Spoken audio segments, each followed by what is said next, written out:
L'expression antichristos ne se trouve dans la Bible que dans les épîtres joanniques 1 Jean 2,18, 1 Jean 4,3. Mais l'idée qu'il y a derrière est largement répandue. Nous devrions probablement comprendre les préfixes anti comme indiquant une opposition plutôt qu'une usurpation d'identité. Car l'antéchrist est celui qui s'oppose au Christ plutôt que celui qui revendique d'être Christ. S'il en est ainsi, alors nous devrions inclure sous le vocable antéchrist des passages de l'Ancien Testament comme Daniel 7,7, suivant 21 et suivant ceux des Thessaloniciens 2, ainsi que l'Apocalypse qui traite de la forte opposition que les forces du mal exercent contre Christ dans les derniers jours. Cette explication du terme antéchrist nous vient du New Bible Dictionary, traduit en français sous le titre Nouveau Dictionnaire biblique. Référence largement utilisée dans les milieux protestants évangéliques américains. Elle donne immédiatement le ton de spécificité du discours eschatologique des évangéliques, caractérisé par le biblicisme, le christicentrisme, le militantisme et la conversion. Les quelques 80 millions d'évangéliques américains, parmi lesquels une frange radicale, les fondamentalistes cultivent une vision très conflictuelle de la fin des temps. La fin sera marquée par eux par la forte opposition entre d'un côté d'Antéchrist et les forces du mal et de l'autre côté Jésus-Christ et ses anges.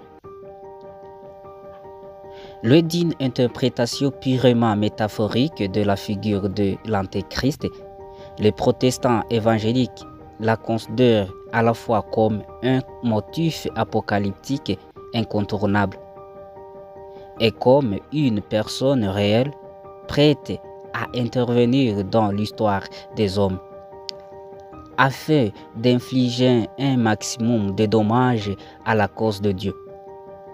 Cette approche n'a rien de très nouveau. Depuis ses origines au début du XVe siècle,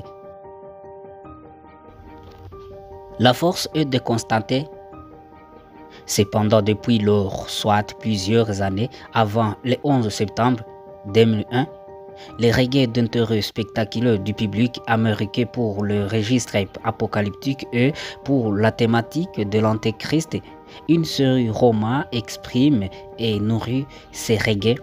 La série The Left Behind, roman apocalyptique rédigé par Tim LaHaye et Jerry B. Jenkins depuis 1995, dont plusieurs ont figuré parmi les tierces gagnants des meilleurs best-sellers états-uniens listés par les New York Times. Que ce soit chez Calvin ou plus encore chez Luther, le protestantisme a toujours comporté en son sein des courants parfois majoritaires qui interprétaient la figure biblique de l'Antéchrist comme un ennemi véritable prêt à influer sur le cours de l'histoire pour compromettre l'œuvre divine. La poursuite du millénium, étudiée par Norman Cohn, et avec elle la quête des signes de la fin, dont l'Antéchrist constitue une figure de choix, n'a pas été inventée par les fondamentalistes américains dès le début de l'histoire chrétienne. Les mouvements gnostiques et montanistes, puis enterrés protestants, les nombreuses fièvres apocalyptiques accompagnent les périodes de crise, parents des traits de l'Antéchrist, tantôt la Rome des papes, tantôt la France de la Révolution, comme le rappelle Bernard M.C. Jean dans une synthèse qui fait autorité l'Antéchrist à l'âge du Christ historique, soit 2000 ans.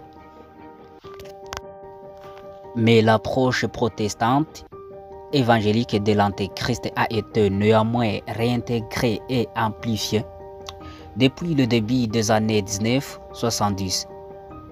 Au travers d'une littérature apocalyptique, en pleurs et sort d'eau, le fléau reste. De très loin, The Late Great Planet Earth.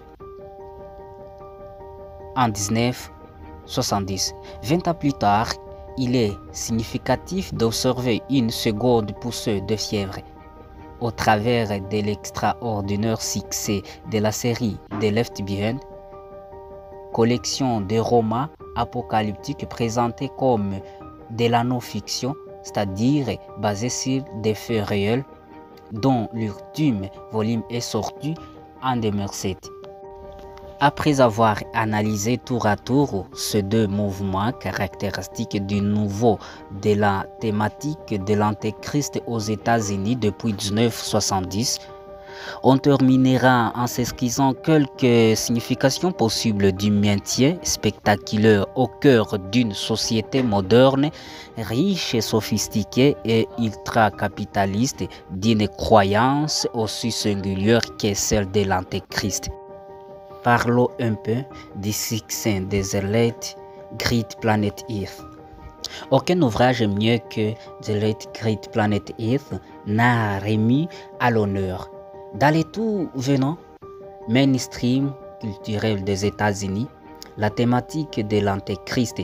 D'après le site internet des éditions Zondervan, le premier éditeur du livre, cet ouvrage aurait été salué par le New York Times comme des best-sellers numéro 1 de la décennie 1970 dans le secteur de la littérature non-fictionnelle, non-fiction.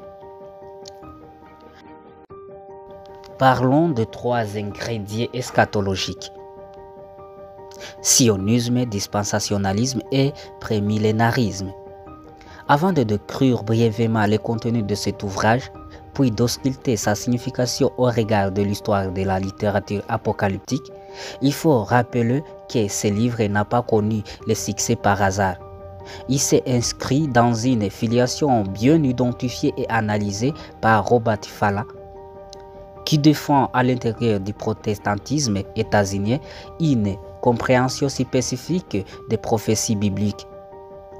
Qu'elle en soit un vétéran testamentaire, livre d'Ésaïe en particulier, ou néo-testamentaire, épître aux Romains, chapitre 11 et Apocalypse. Elle est constituée de gens en 1970, le principal ferment idéologique d'une triptyque eschatologique très en vogue parmi les évangéliques et les fondamentalistes protestants états-uniens, triptyque qui tourne autour des thèmes suivants: sionisme chrétien, dispensationalisme et prémillénarisme. Par sionisme chrétien américain, on entend un mouvement qui défend l'idée que les prophéties bibliques annoncent le retour complet de la population juive en Israël. Les chrétiens sionistes, politiquement influés, croient à la restauration d'Israël. On les appelle aussi restaurationnistes. Ils rejettent l'idée que les promesses bibliques faites à l'ancien Israël sont caduques. Ces sionistes particuliers, nés à partir de la fin du XIXe siècle, comportent de multiples ramifications et sensibilités diverses. Mais ils se retrouvent dans l'idée que la création de l'État d'Israël en 1948 correspond à un accomplissement de ses prophéties. Dieu lui-même manifesterait au travers de la création de l'État d'Israël sa volonté souveraine. Cette conviction, particulièrement forte parmi les protestants évangéliques, a été renforcée par le développement du mouvement des Juifs messianiques. Les évangéliques voient dans ces récents phénomènes de conversion la confirmation historique d'une lecture de prophétie suivant laquelle Dieu, dans les derniers temps, convertira tous les Juifs au christianisme. Ces convictions sionistes sont fortement nourris par une approche interprétative spécifique de textes bibliques qu'on appelle le dispensationalisme. Celui-ci est un courant d'interprétation de prophéties né au XIXe siècle suite à la prédication de John Nelson Darby en 1800 jusqu'en 1882, ancien prêtre anglican convaincu de la faillite des églises organisées durant 60 années de prédication. Darby n'a cessé de développer l'idée selon laquelle les chrétiens doivent interpréter l'histoire à la lumière de cette dispensation, chacune d'entre elles reflétant une période de relation particulière entre Dieu et ses créatures. Après le temps de l'innocence Éden vient celui de la conscience jusqu'au déluge, des gouvernements humains jusqu'à Babel, de la promesse Abraham, de la loi avec Moïse, de la grâce tant de l'Église en fait surgit le royaume. Dans cette perspective, le temps de l'Église apparaît presque comme une parenthèse qui n'annule en rien la promesse faite à Israël. Au moment où la dernière dispensation voit son terme, l'horloge de Dieu recommencera à battre la mesure pour Israël, comme l'observe Martin Percy. Le dispensationalisme enseigne que le millénium ne correspond pas tant à un effort rédempteur de Christ qu'un accomplissement de l'histoire sainte d'Israël. Après une période de relative marginalité, cette théorie dispensationaliste a connu avec les créations de l'État d'Israël en 1948 un regain d'intérêt croissant parmi les protestants évangéliques. Israël constitue le point nodal de ces interprétations bibliques. C'est là en effet que Darby et à sa suite de nombreux exégètes fondamentalistes situent l'épicentre du millénium. Auteur méditant de l'Église, le Messie reviendrait ainsi en Israël pour son règne millénaire après avoir rassemblé les peuples de la promesse. C'est sur cette terre d'Israël qu'est également situé le lieu du combat final entre Dieu et l'Antéchrist assisté de toutes les forces sataniques. Dans les plaines d'Armageddon, non loin de l'antique site biblique de Megiddo.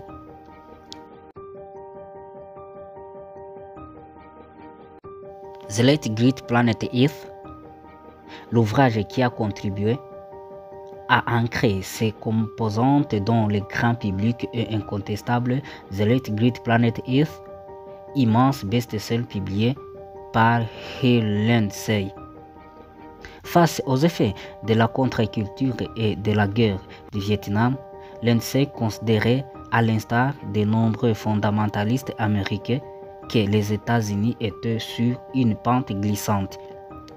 Ce pessimisme se reflète dans sa lecture de la Bible, notamment des textes apocalyptiques des livres de Daniel et de l'Apocalypse, où Lindsay considère qu'il n'y a pas de mention apparente des États-Unis, signe que ce pays est appelé à la décadence. Pourquoi se demande Lindsay. Quels sont les signes eschatologiques qui annoncent la chute des États-Unis et la fin de temps? En s'inspirant d'une large littérature préexistante, Lindsay a alors imaginé dans ce qui va marquer une génération d'Amérique que l'humanité se situe au bord de gouffres apocalyptiques, sachant que Dieu œuvre malgré tout au salut des élus. Pour Lindsay, les symptômes de le plus sûr connu parvenir au temps de l'offre et le rétablissement d'Israël, thème dispensationaliste qui fait coïncider la création de l'État d'Israël avec le rassemblement des brebis perdues d'Israël évoqué par certains textes vétéraux et néo-testamentaires. Aux yeux de Lindsay, ce rétablissement annonce clairement le retour imminent du Christ, mais aussi son pendant maléfique, à savoir la manifestation de l'Antéchrist. Dans cette lecture apocalyptique de l'histoire contemporaine, toutes les réalités politiques du temps sont interprétées à partir de la Bible. Essentiellement depuis le livre de Daniel et de l'Apocalypse, la Confédération du Nord est identifiée avec l'Union soviétique. Le néo-empire romain correspond à l'Union européenne, à l'époque composée de 10 membres. L'Union européenne est décrite en termes particulièrement alarmistes. Selon Lindsay, pas de doute, c'est l'Antéchrist lui-même qui gouverne l'Union européenne, nouvelle puissance romaine destinée à piétiner l'œuvre de Jésus-Christ, tandis que la Russie serait plutôt contrôlée par Gog et Magog, envahisseurs du Nord décrits dans la Bible, dans les livres des prophètes Ézéchiel. Sur la base d'un concordisme pour le moins hardi, la Bible apparaît comme une carte d'état-major de temps de la fin et un avertissement dans un frais aux Américains face aux visions européennes, cheval de Troie de l'Antéchrist. L'ouvrage s'est vendu au total à plus de 25 millions d'exemplaires, constituant les best-sellers de la décennie 1970 aux États-Unis. Deux films en furent directement issus, dont un auquel a participé Orson Welles en 1979, et l'auteur est devenu un conseiller écouteux dans les milieux politiques du département d'État et du Pentagone autour des années 1980. D'un autre best-seller, Countdown to Armageddon, Hal Lindsay a contribué, peut-être plus que tout autre, à propulser dans le mainstream médiatique l'idée que l'Antéchrist était de retour. Qu'il était des gens, l'œuvre est qu'il était de la plus haute importance pour tout chrétien digne de son nom, de se préparer au combat en ouvrant grand les yeux de la foi et le livre de l'Apocalypse.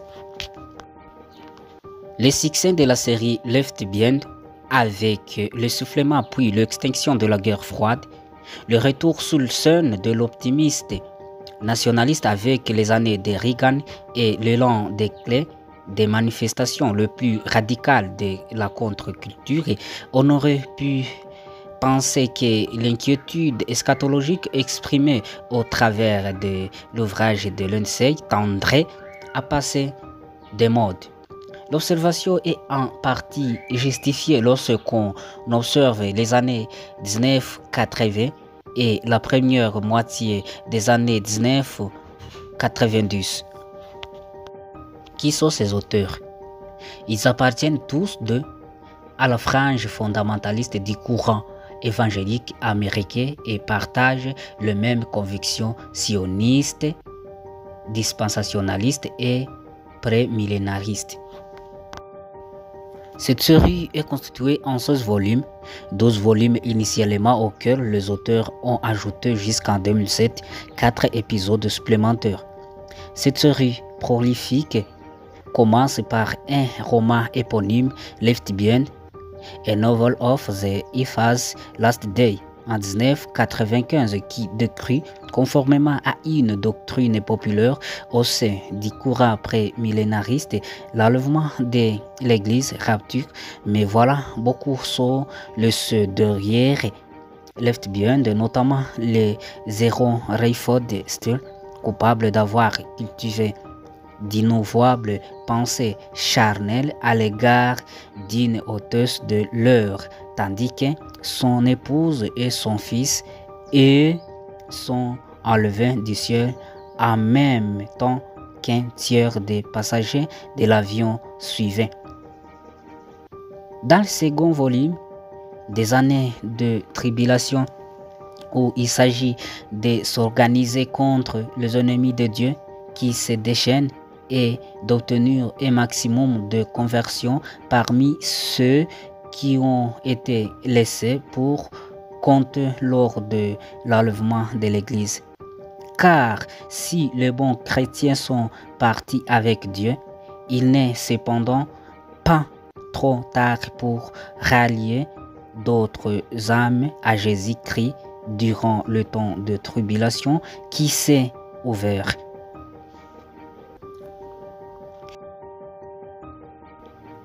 Les deux volumes qui suivent, respectivement publiés en 1999 et 2001, soufflent ensuite le chaud et le froid. L'Antéchrist est d'abord tué par le héros Reid Fordestul après la sonnerie de la 6e trompette du jugement, mais il suscite plus de démoniaques encore, identifiés dans les volumes 6 et 7 avec la figure apocalyptique de la bête, laquelle ne tarde pas à imposer sa marque, les fameux nombres 666. Il exige d'être adoré comme le Dieu suprême et il annonce l'entrée dans la grande tribulation, le paroxysme du déchaînement maléfique. Notons que la série a rencontré un succès si prodigieux que les auteurs n'ont pas résisté à la tentation de rajouter 3 volumes, procédant toute proportion gardée, comme le cinéaste George Lucas, à l'image des 3 derniers épisodes réalisés de la guerre des étoiles qui constituent enfin dans la trame du reçu les 3 premiers épisodes. Le volume signé par Lahai et Jenkins est publié en 2005 et 2006 raconte des épisodes qui précèdent le récit apocalyptique développé dans les 12 premiers volumes des séries parus en 2000 à 2002.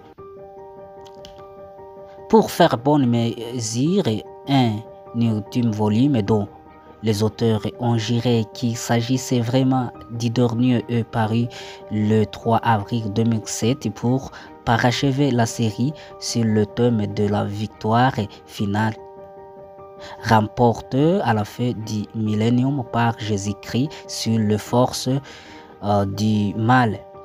En 2005, la série de Jenkins et Lahai apparaissait au 9e rang de 10 ouvrages les plus vendus par Amazonie.com en 10 ans d'exercice depuis l'ouvrage du service Amazonie.com le 16 juillet 1995 à date de 2007. Plus de 10 millions de volumes de la série auraient été vendus contre Atlantique et plus de 40 millions dans le monde entier. Il est difficile de résumer les épisodes foisonnants décrits par Tim Lahai et Jerry. Il suffira de souligner que, à l'image des écrits de Hal Lindsey, cette franchise dérivée en de multiples produits, y compris un jeu vidéo, cherchait à restituer dans l'époque contemporaine et c'est de manière graphique et réaliste le principal épisode décrit dans le texte biblique de type apocalyptique. Ces processus s'opèrent par le biais d'un concordisme qui fait la joie des lecteurs, manifestement ravis de disposer ainsi d'une clé d'interprétation globale, mystérieuse et spirituelle des événements chaotiques qui font l'actualité internationale. Les personnages utilisent tout Internet, communiquent par courrier, maîtrisent très bien les technologies numériques de l'information et de la communication, mais la plus extrême modernité cohabite avec les très anciennes croyances chrétiennes discutées durant des siècles, doctrine de l'enlèvement de l'Église, de la tribulation. Merci toi qui nous as suivis et nous te demandons de s'abonner et d'activer la cloche de notification.